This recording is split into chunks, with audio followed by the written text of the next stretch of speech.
dinheiro, mas já que falámos aqui em tantos milhões, eu ontem também fiz uma pesquisa em casa e só a título de curiosidade gostaria aqui de dizer que todos os anos também sai ao Estado o Euro Milhões. Imaginem que por dia e à conta dos jogos da Santa Casa o Estado ganha 1,7 milhões de euros. Dá para pagar só com um dia este lar que tanto ambicionamos. E ainda, exatamente, ainda podemos dizer que apesar da conjuntura atual, parece que a crise é desculpa para quase tudo, estes fundos, segundo a cara Santa Casa, aumentaram. Portanto, só em 2013 as receitas subiram 3,5%. Sr. Deputado, há ou não há dinheiro? Como é que estes fundos são canalizados? Então, muito boa tarde a todos. Uma saudação muito calorosa, muito fraterna, muito amiga, em representação do Grupo Parlamentar do Partido Comunista Português. Em primeiro lugar, invertendo aqui a ordem habitual, em primeiro lugar, saudando os amigos e as amigas que vieram participar, não apenas assistir, mas participar e fazer esta iniciativa aquilo que ela é, um grande êxito numa sala tão cheia, tão bonita, tão calorosa de pessoas atentas e pessoas interventivas que fazem esta iniciativa. Desde logo um grande êxito, logo assim que começou. E uma saudação muito grande às pessoas que vieram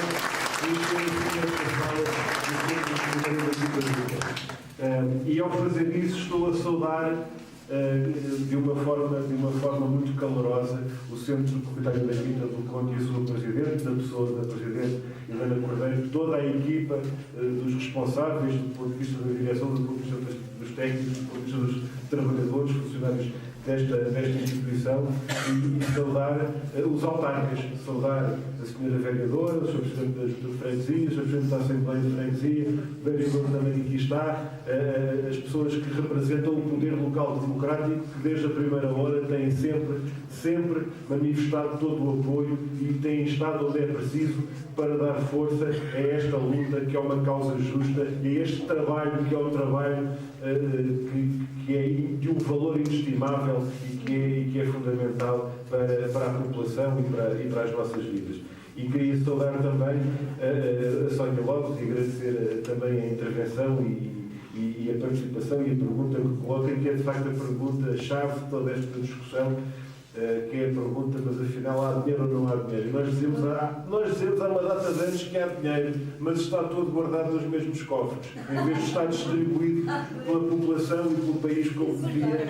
Os recursos, em vez de estarem a ser distribuídos e redistribuídos de uma forma justa, porque é esse o sentido da Constituição da República, é esse o sentido da nossa lei fundamental, é que do ponto de vista da política fiscal, do ponto de vista do orçamento do Estado, do ponto de vista da política económica, deve haver uma redistribuição de recursos para quê? Para que aqueles que têm menos sejam mais apoiados e aqueles que têm mais possam dar mais e possam contribuir mais. Estamos a assistir ao contrário. Estamos a assistir a uma política aos vários níveis, no plano social, no plano fiscal, no plano económico, uma política que está a fazer com que os ricos estejam cada vez mais ricos e aqueles que têm menos sofram cada vez mais e tenham cada vez mais dificuldades. E é isso que está a acontecer no dia a dia. Nós nunca tivemos tantos milionários em Portugal, mas nós não vivemos melhor enquanto povo, porque temos mais milionários neste país. Eles vivem melhor. Eles têm uma vida cada vez mais folgada e têm mais riqueza do que alguma vez vão poder gastar na vida. Eles tinham que viver 1000 vidas para gastar aquilo que têm. Não lhes faz falta aquilo tudo que têm, mas faz cada vez mais falta aos reformados, pensionistas e idosos, aos desempregados que enfrentam situações dramáticas, aos trabalhadores que estão no ativo e que estão a trabalhar e que estão a empobrecer. Porque isto é uma conclusão também dos últimos anos do Observatório da Pobreza, é que os portugueses empobrecem a trabalhar e, portanto, a pobreza não é uma realidade associada apenas às situações de ruptura, como o desemprego, situações de alteração profunda das suas vidas, têm a ver com os rendimentos muito baixos que as pessoas têm, nos ordenados muito baixos e nas pensões de reforma muito baixas, e nós estamos certamente numa situação em que nós dizemos que são reformas de miséria e que é uma vergonha um país dedica e entrega às grandes fortunas não apenas dinheiro na mão, como aconteceu com o caso do BPN, como aconteceu com o caso do BES, do Banco Espírito Santo, já lá estão 4,9 mil milhões de euros só este ano, mas ao mesmo tempo entrega, isto é, a paga que dá aos reformados que trabalharam a vida inteira é ter pensões de reforma, 200 euros, 300 euros ou menos, e que depois a fazer uma grande propaganda a dizer que ainda lhes temos que agradecer pelos aumentos os valores que aumentaram nas pensões mínimas, congelaram todas. Cortaram naquelas que são um bocadinho mais altas, menos baixas. Altas nunca chegam a ser. Mas aqueles que trabalham como técnicos superiores, etc., e que chegam à reforma, têm reformas cortadas, e as pensões cortadas como aconteceu com este governo, e as pensões mínimas tiveram um aumento de quê? 2 euros por mês. Isto chega para alguma coisa? Isto foi decretado agora pelo Governo do Orçamento de Estado. Um aumento de 2 euros, 2,5 euros para as pensões mínimas. Nós apresentámos uma proposta que era de que houvesse um aumento mínimo de 25 euros por mês para as pensões de reforma, e isso foi chumbado. Com o voto contra do PSD e CDS é uma pena.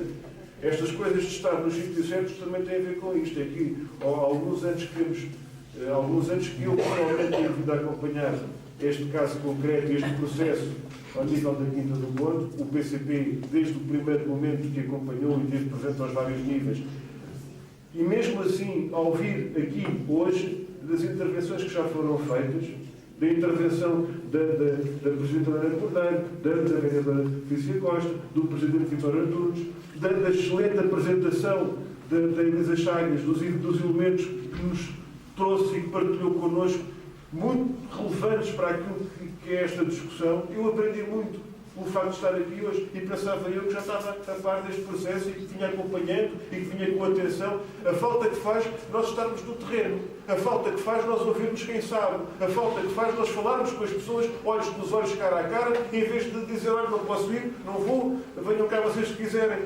Fizemos questão de receber a delegação do Centro Comunitário e com a presença do Presidente Vitório Antunes, com a deslocação que fizeram à Assembleia da República, fizemos questão de receber pessoalmente e de acompanhar e de tomar conhecimento das últimas informações. E fizemos questão, nas ocasiões, ainda agora se falou na luta do Centro de Saúde, que foi uma luta de tantos anos, e que foi vitoriosa, a luta das populações que sabiam que valia a pena lutar. E cá está, valeu a pena lutar, e é preciso continuar a lutar para que o Centro de Saúde tenha as condições, nomeadamente ao nível pessoal, ao nível médico e não só, que garanta a capacidade de resposta para a população e para as suas necessidades. E, portanto, como nós dizemos sempre, vale a pena lutar e a luta continua. Não podemos baixar os braços, não podemos desistir. Ora, quando nós falamos da resposta e falamos da expressão lar de idosos, e depois há muitas maneiras de dizer as coisas e cada um tem a sua. Por facilidade e porque é assim que é mais comum, dizemos sempre lar de idosos. Há quem diga a idade maior, eu gosto da maneira angolana e africana, que é o mais velho. Porque os africanos, se há pessoa que respeitam, é o mais velho. E eu gosto de usar a expressão o mais velho. Porque, quer dizer, há jovens de 20 anos que são velhos na cabeça.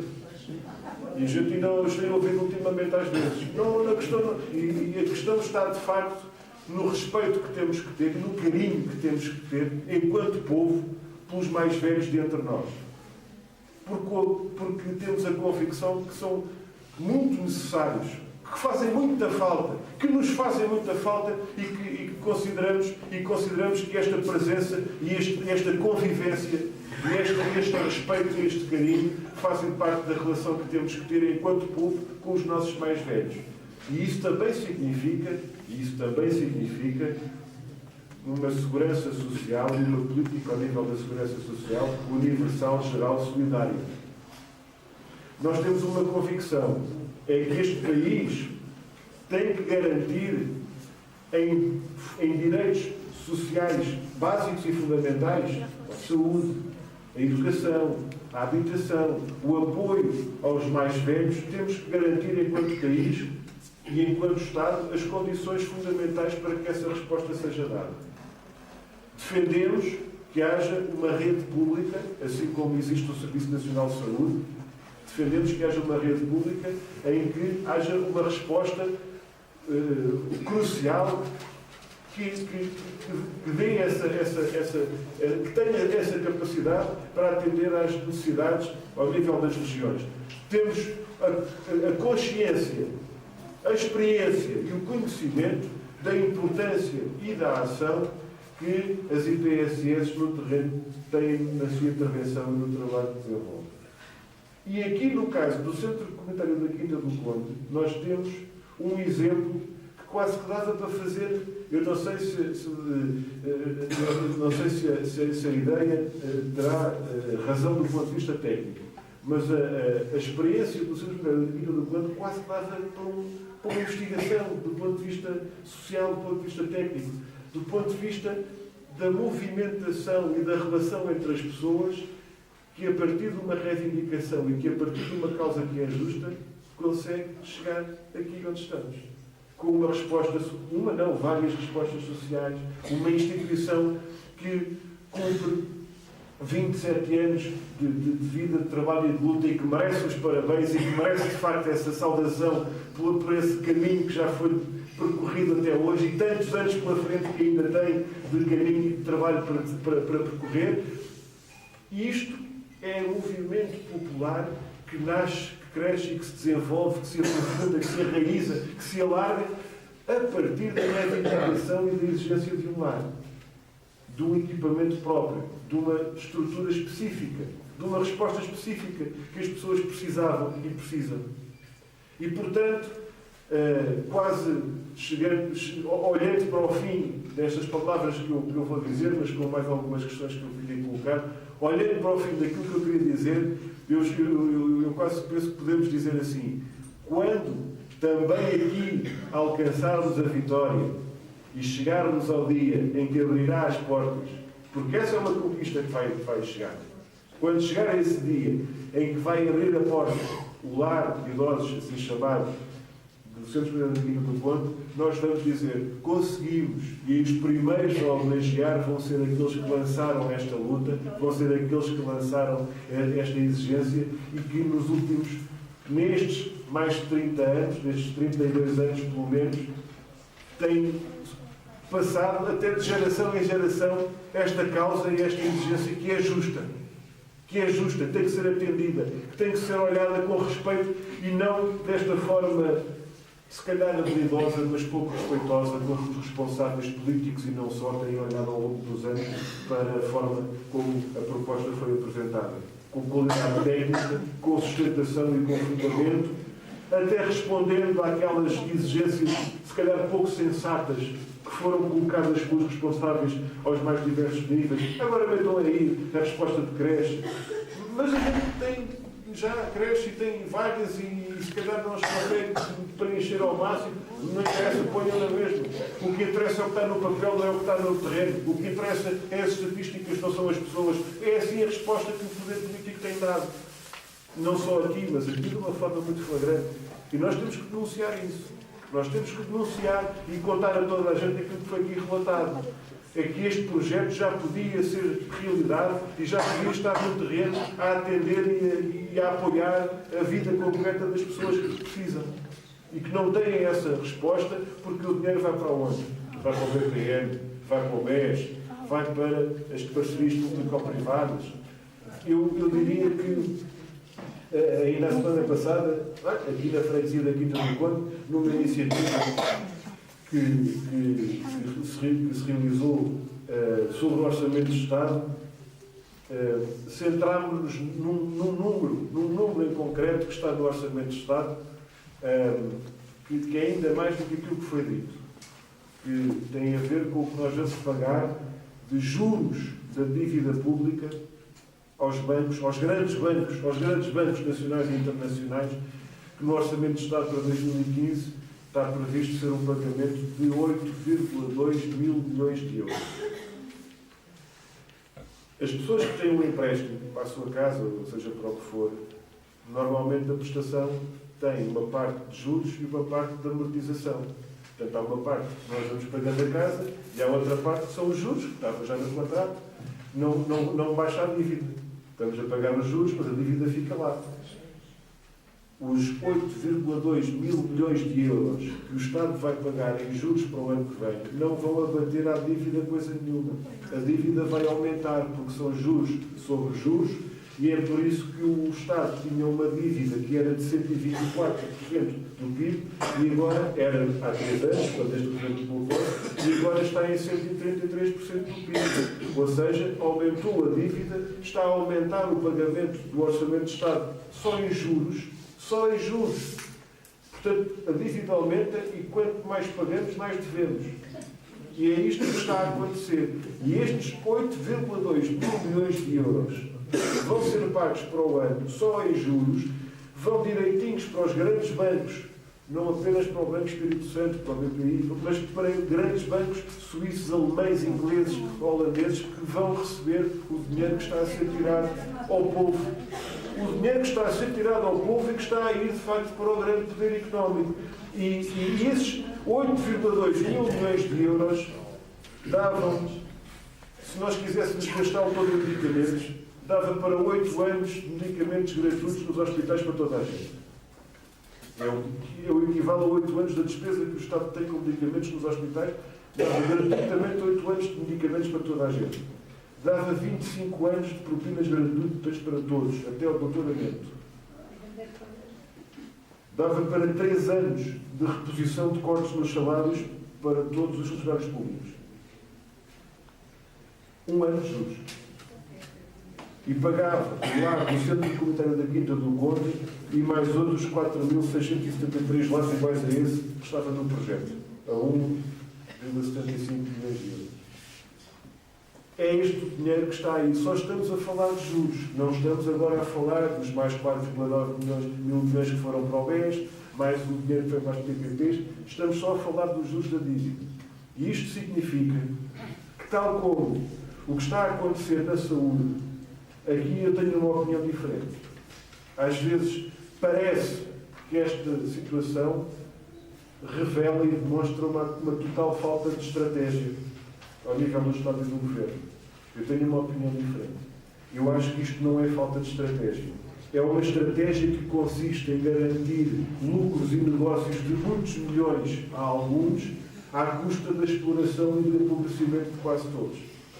É essa a estratégia que está a acontecer. Eu diria mesmo que, do ponto de vista do mais alto nível do plano político e do plano governativo, ao nível dos governantes deste país, eu diria que há também, do ponto de vista da política social, uma estratégia. Isto parece que não há estratégia nenhuma. É a minha convicção que existe uma estratégia.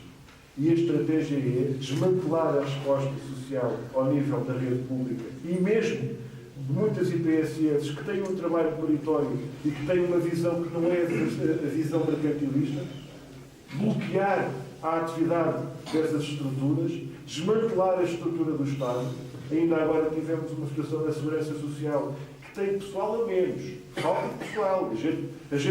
Quem está mais ou menos por dentro desta área sabe que está a arrebentar pelas costuras o Serviço da Segurança Social e com que dificuldades nós encontramos às vezes falta de resposta de questões fundamentais do serviço e até da vida de cada um. Um desempregado, uma pessoa que está de baixa, uma pessoa que precisa de ir à Segurança Social, bem sabemos como está a arrebentar pelas costuras. Então agora mandam 700 pessoas embora.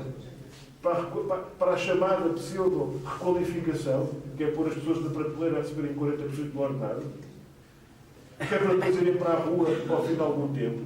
Estão a desmanchar os serviços do Estado e da Segurança Social, quando deviam investir e dotar esses serviços com mais pessoal e com melhores serviços e instalações. Portanto, esta situação e esta opção não é falta de estratégia, mas é uma estratégia má demais para a gente acreditar nela. Por isso é que a gente fica a pensar que não há estratégia, porque é uma estratégia insidiosa, perigosa, desumana, de desmantelar os serviços que são de todos. Para quê? Para abrir possibilidades de negócios a alguns. E é por isso que se fala depois dos lares ilegais, e é por isso que se fala depois, já nem vamos só aos ilegais, vamos aos legais. Um dos maiores ramos de atividade do Grupo Espírito Santo é o Espírito Santo de Saúde. E uma das empresas mais fortes do Espírito Santo de Saúde é uma que só faz e só trabalha em estrangeiro, lares e idosos. Portanto, isto é um negócio fundamental para aqueles grupos económicos ganharem os lucros que ganham. E por isso, enquanto as pessoas não tiverem uma segurança social em condições, e enquanto as pessoas não tiverem IPSS como esta, dedicadas no terreno, com uma intervenção que não é mercantilista, que não é para encher os bolsos de alguns, mas é para servir a comunidade, servir as pessoas, dar apoio a quem precisa, e de uma forma que não é caricatura. E não vou dizer mais palavras, mas há sítios, infelizmente, onde a política social é uma caricatura. E há sítios, infelizmente, onde a perspectiva de intervenção no terreno é uma caricatura. Esta casa não é um desses casos. É o contrário. E o portas fechadas ao caminho e ao trabalho que aqui se faz são alamedas abertas a alguns negócios que estão aí a querer desenvolver-se no terreno. Nós não acreditamos que a saúde, o apoio domiciliário, que o apoio aos mais velhos, isto não pode ser uma fonte de negócio. Mesmo que haja alguns que queiram fazer negócio e intervir nesta área do ponto de vista da atividade económica, para que façam.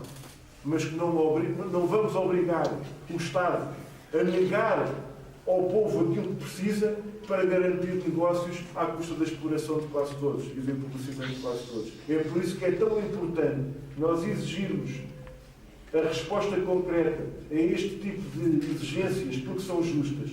Porque esta reivindicação e esta exigência é justa, é urgente, e se fosse construída ontem já vinha tarde, mas continua a fazer falta, e faz falta cada vez mais.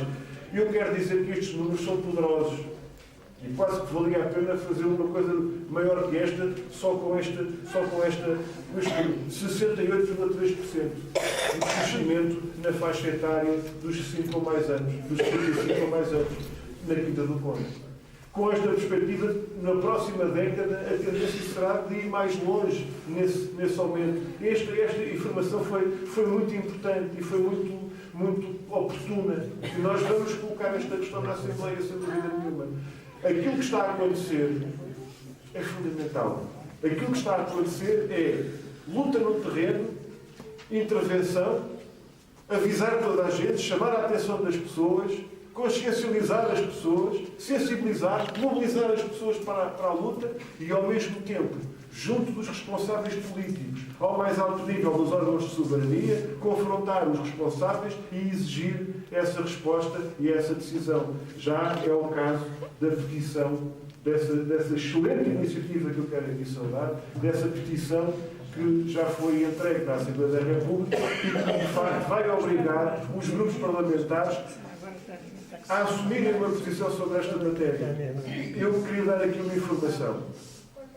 Este mês agora, no debate do orçamento da Assembleia da República, como sabem, existe o debate em plenário, existe o debate com o Primeiro-Ministro, em que as questões da política fiscal, do orçamento são debatidas, mas depois também há reuniões com os ministros todos um a um, passam pela Assembleia e com quem nós debatemos as questões daquele Ministério, daquelas questões setoriais em concreto. Quando o Ministro Pedro Mota Soares, que é o Ministro da Solidariedade Social e, portanto, tem a tutela desta área, quando o Ministro foi à Comissão, eu não sabia que este debate ia ter esta preparação e esta organização com estes meios, de facto, ajudam muito. Se eu soubesse, tinha trazido um vídeo de poucos minutos, que ajudava também a perceber as palavras exatas que foram ditas. Nesse debate com o Ministro Mota Soares, até fui eu pessoalmente, em nome do meu partido, nós colocámos a questão diretamente ao Ministro sobre as opções do Governo em relação ao apoio a este projeto do lar do Centro Secretário da Quinta do Conde. Fomos o único partido que levantou esta questão nessa reunião. Está gravado, está no arquivo do canal Parlamento, é possível aceder no site. Nós temos direito a perguntas de 2 minutos. Cada um pode falar, tem direito agora, a palavra, pode falar, tem 2 minutos. E então, nesses 2 minutos, quais foram as questões que colocámos nesta intervenção? Foi a falta de condições e de resposta da ACT, que é a Autoridade para as Condições de Trabalho, que também é da tutela dele e que aqui na região está com cada vez maiores dificuldades e, portanto, é a lei da selva. Alguns patrões podem fazer, aqueles que querem fazer tropelias e ilegalidades têm feito e o crime compensa porque a ACT não está a dar a resposta necessária. E a segunda questão foi a questão do lar do Centro Escolar da Quinta do Conde. E colocámos essa questão. O Ministro não respondeu, não disse nada. Foi como se não tivesse ouvido a pergunta. Estavam lá os secretários de Estado também e o secretário de Estado que tem esta área, que é o Sr. Chaves Martins, da área de Seguridade Social, disse que, sim senhor, temos conhecimento dessa questão que o Dr. Dias colocou, efetivamente o Centro da Quinta do Conde apresentou o projeto no âmbito do PARES. É verdade, sim senhor, que essa candidatura foi rejeitada e, portanto, agora resta-nos avaliar em que condições é que o projeto pode ser considerado à luz do próximo quadro comunitário de apoio. E isto é uma resposta. Parece ser simpática, mas não diz nada de bom. Não diz nada de jeito, na minha opinião. Não diz nada de jeito. E porquê que não diz nada de jeito? Por duas razões principais. Porque, ele ainda acrescentou uma coisa que ainda é mais preocupante, que é verdadeira, que é mais preocupante também. Não nos esquecemos, nem podemos ignorar os condicionalismos, os condicionamentos que a Comissão Europeia coloca neste próximo quadro comunitário em relação a tudo o que seja construção nova em termos de equipamentos. Isto é verdade. Porque isto foi assim, que foi referido em relação às estradas, em relação às vias de comunicação, etc., mas também em relação a equipamentos sociais. E, portanto, como eles agora são lá na União Europeia, são tão modernos, que até dispensam o tijolo, e é tudo na base dos conceitos imateriais e dos conceitos tecnológicos e não sei o quê, que devem pensar que as pessoas agora, para dormir, podem dormir ao relento, porque depois têm aqueles projetos que os aquece à noite e que os protege da chuva. Não é assim que nós entendemos. Porque onde há infraestruturas e equipamentos necessários, elas têm que ser construídas. Onde há lares que fazem falta, têm que ser construídos. Não vamos dizer que agora estamos noutra fase e que isso da construção de equipamentos já não se usa. Então, faz falta, tem que se fazer. E, portanto, essa nova etapa do novo quadro comunitário de apoio, ainda por cima com uma lógica muito complicada em todos os sentidos, porque é complexa e porque é má, que é dos fundos reembolsáveis, através do dito Banco de Fomento, que coloca estas questões do ponto de vista da intervenção social, com o acesso que as câmaras têm em função do Fundo Social Europeu, que antes não tinham, mas que coloca entraves e obstáculos cada vez maiores, ainda por cima nesta coisa de construção nova é mais difícil. E, portanto, isto exige, de facto, uma outra perspectiva, uma outra solução, uma outra orientação política que não está a ser garantida com estes responsáveis e com estes governantes. Portanto, isto sintetizando, aquilo que está a acontecer é que a resposta do Governo está a ser adiar o problema e empurrar para a frente. E querem ir embalando as pessoas e distraindo com esta areia para os olhos aquilo que é a sua real opção, para ver se as pessoas baixam os braços. E é fundamental que as pessoas não baixem os braços. É fundamental que este caminho continue e que, quando houver novas situações na Assembleia, por exemplo, quando for a petição debatida no plenário, que as pessoas possam organizar-se e estar presentes, porque não? Ter as pessoas nas galerias a ver e a ouvir o que está ali a ser dito. É pouco tempo. Lá está, são 3 minutos a cada um, são 2 ou 3 minutos a cada um, mas aquilo que vai ser dito ali tem que ser uma responsabilidade assumida pelos partidos.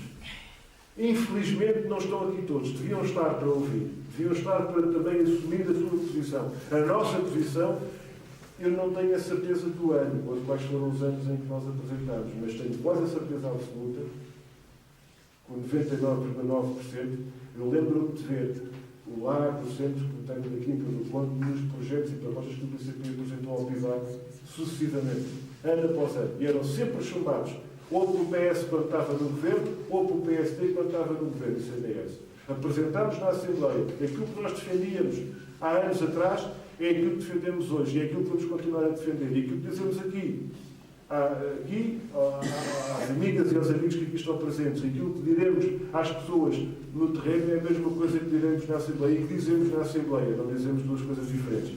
Falou-se aqui de uma coisa que também vale a pena termos atenção. É o apoio das empresas. Nós sabemos que há muito trabalho, muito projeto, muita intervenção que é desenvolvida por instituições que só é possível graças ao apoio de empresas, de empresários que no plano local têm essa sensibilidade, têm até esse orgulho de poder dar um apoio, dar uma ajuda. E quais são as condições que as pequenas empresas e as médias empresas hoje têm para fazer isso? Também temos que pensar nessa questão. É que o contexto económico hoje, em que o número de empresas que foram à falência, as dificuldades que as micro, pequenas e médias empresas têm vindo a sofrer, colocam também dificuldades muito maiores. É essa perspectiva e essa hipótese complementar, digamos assim, esse caminho. Hoje é mais difícil contarmos com esse apoio no plano local, porque também há uma desigualdade muito grande em que as grandes empresas, os grandes grupos económicos têm lucros cada vez maiores e as pequenas empresas, que depois são aquelas que ajudam cada instituição no terreno, que conhecem, porque são pessoas que a gente conhece, é o senhor fulano tal, né? Já se disse aqui vários nomes, e esses estão com dificuldades cada vez maiores. Por isto, nós temos mesmo que exigir uma mudança política, temos mesmo que exigir uma orientação radicalmente diferente. Não basta também mudar os nomes e as caras. Eu termino dizendo isto. Faltava-me há pouco falar, quando se tratava do orçamento, que aquele dinheiro todo que vai para os juros, ou os 800 milhões de euros em isenções de impostos para as grandes empresas, contrastam com os 370 milhões de euros de corte no orçamento da Segurança Social. Cortaram 270 milhões de euros em apoios sociais nas rubricas do Orçamento de Estado, do complemento solidário para idosos, ao abono de família, ao subsídio social de desemprego. Cortaram 270. Depois vêm dizer que há agora um novo corte de 100 milhões de euros em cima desse, através da imposição de um teto máximo para aquilo que o Governo chama de prestações sociais não contributivas substitutivas de rendimentos de trabalho. Ou seja, eles vão englobar tudo. O abono de família que se recebe, mais a reforma do pai, mais o passe do filho, o passe social com o desconto do filho, e se tudo isto ultrapassar um teto, o que vem acima deixa de ser recebido. É o levar mais adiante aquela política da condição de recursos. E isto significa que as pessoas têm uma dificuldade cada vez maior, ainda por cima com o congelamento dos apoios sociais, não atualizando o indexante. O IAS, o indexante de apoios sociais, tinha que ser atualizado, não foi, e isto significa congelar os apoios sociais que são prestados e que vão ser cortados. Eu penso que o essencial está aqui colocado. As pessoas, na luta no terreno que desenvolvem, quantas vigílias, quantos abaixo-assinados, quantas iniciativas, quantos debates, quantas sessões foram realizadas para que o Centro de Saúde fosse uma realidade. Quantas manifestações houve. Nós vamos ter que levar por diante esta convicção de que vale mesmo a pena lutar e vale mesmo a pena levar por diante este caminho de intervenção. E nesse dia, lá na inauguração do lar do Centro Comunitário da Quinta do Conde, quando for abrir as portas, nós vamos dizer, vamos dizer valeu a pena. Há aqui uma coisa, eu penso que algumas das pessoas mais exemplares, algumas das pessoas que revelaram o exemplo de heroísmo mais notável, já com uma idade muito avançada, diziam-me assim, o mais fascinante e o mais interessante do caminho não foi chegar ao caminho, não foi chegar ao fim daquele caminho, foi o caminho que foi percorrido até lá chegar. E muitos daqueles que combateram a ditadura, que combateram o fascismo e que não chegaram a ver o dia da libertação deste país, souberam todos os momentos da sua vida que valia a pena lutar e que mesmo nos momentos mais negros e mais difíceis nunca desistiram de lutar, sabendo que estavam a ser um exemplo pela ação concreta que faziam, pelo trabalho e pela luta que estavam a levar a cabo, mas também pela semente que havia de germinar e que havia de florescer nos vindouros. E este exemplo, este trabalho, esta luta, que ao longo destes 30 anos tem vindo a ser feita por aqueles que aqui estão e por aqueles que já cá não estão, é um exemplo que nós devemos seguir e que devemos respeitar e valorizar, passando a palavra, dizendo a verdade, não deixando cair esta causa que é justa e esta bandeira que é tão bonita, que é a bandeira da amizade e do humanismo.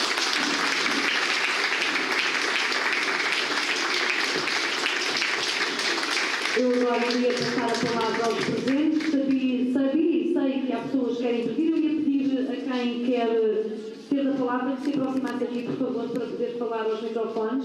Aquelas senhoras de cor-de-rosa também. Eu peço desculpa. As senhoras primeiro, não é? Muito obrigada. Diga-me só o seu